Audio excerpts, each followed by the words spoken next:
Hello, I'm Amber Uper, and this is another episode of Mini Lathe Amateur. And for this episode, I'm working on a repair project that I need the lathe for, so I thought I would show you what I'm doing and see if I can get this thing fixed. So let me show you what my repair project is and then what I'm going to attempt to do to fix it. So let me move the camera and I'll show you what I've got that I need to repair.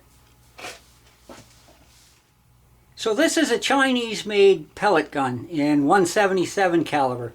This pellet gun is normally referred to as the B3 pellet gun. China's been making these things for many years. They're not terribly expensive and they're reasonably good. They're not as fast as the new nitro piston rifles, but they're still fairly good. I mean, I guess they have a muzzle velocity in 177 caliber of somewhere around 700 or 800 feet per second, and you can use either lead or the alloy pellets with them. But anyway, so this is what happened.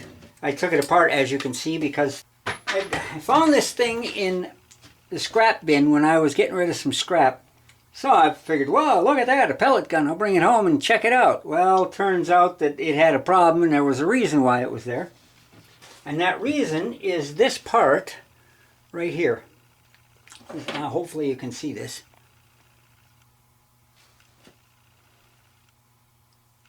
And what this is this is the spring retainer that goes in the back of the tube.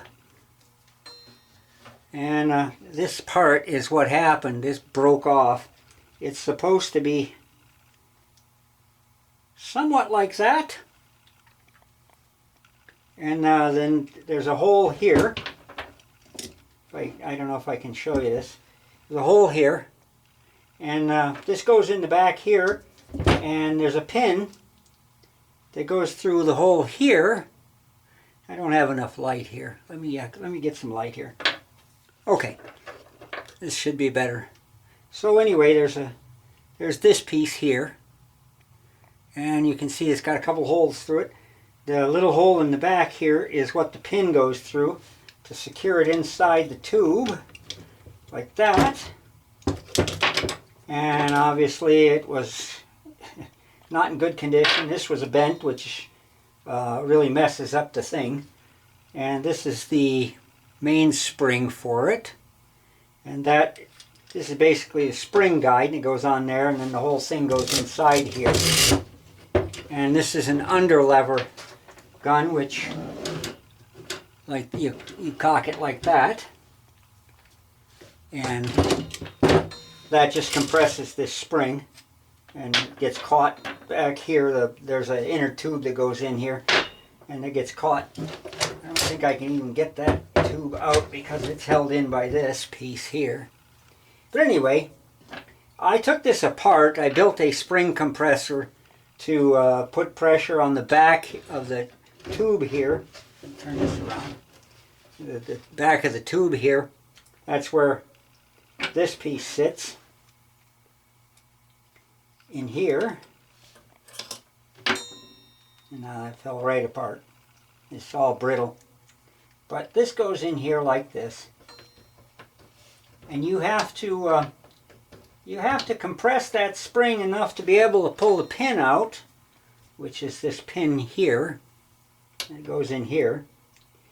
And anyway, you have to compress the back end of this thing enough that you can get that pin out. And then you also have to have the compressor here so that once you get that pin out, the spring doesn't go shooting out, because it will. It's under a lot of pressure in there. So I built a spring compressor for it and got it apart, and I'm thinking, now how am I going to fix this? Maybe I can find a part for it online. They have seals that you can buy for these to replace the seals, but I haven't been able to find that part online at all. So I decided I would make a part. And for that, I'm going to use this bolt and this thing here. I'll show you this thing here. I forget what they call these. I was going to go to the hardware store and find out, but anyway, it's a very long nut. That's what it is. It's threaded all the way through. And this one just happens to be for a 3/4 inch bolt. And strangely enough, it goes into the back here very nicely. So, and it lines up with the hole. And this is basically a 6mm pin. And it goes right in there. So that's the first part of the puzzle. And then it's like, okay, what do I do for the spring guide? Well, put this bolt on here. Now it'll only go on so far because it's got this dent. I don't know if you can see that dent right there. But anyway, that is like a locking thing. Stops the screw from going through.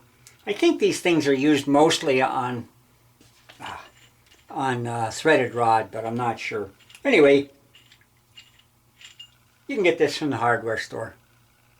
That's where I got it. And then this is a 3/4 inch coarse thread bolt, and it's a 6-inch bolt, 6-inch long bolt. And the reason I needed 6 inches was because I need this much that's not threaded, because that's how much I need for this. This gives me extra. I could probably use a 5-inch bolt, but I'd be kind of short on that. And so what I have to do is I'm going to grind off the threads here so that I can run the bolt in right to where the threads stop, like that, and get it in there real tight. So here's the bolt and the long nut. I still don't know what these are actually called, but it's a very long nut. Anyway, so what I did with the bolt was I cut it off. You can see it's only half the thread left.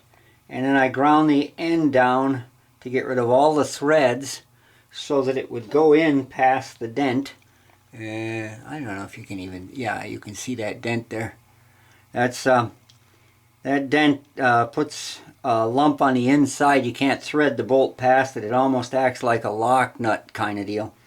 So I had to shorten the bolt to get it to go on all the way. So now I can thread it all the way on to where the threads stop. And I'll tighten it up with a wrench. I'll put some Loctite on it, and then I'll tighten it up with a wrench. Leave it sit. And then I'll drill through the bolt with a 6mm drill bit on my drill press to make sure that it goes straight through.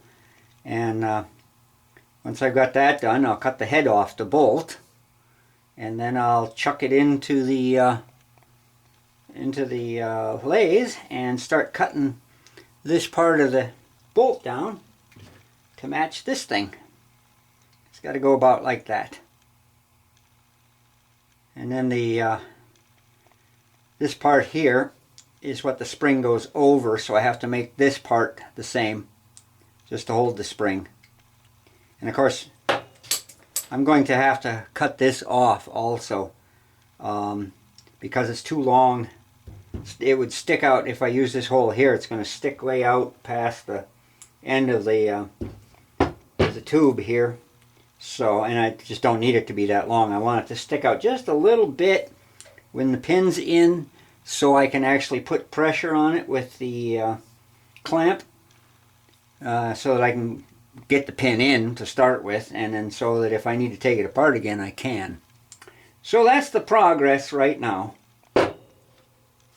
Thanks for watching.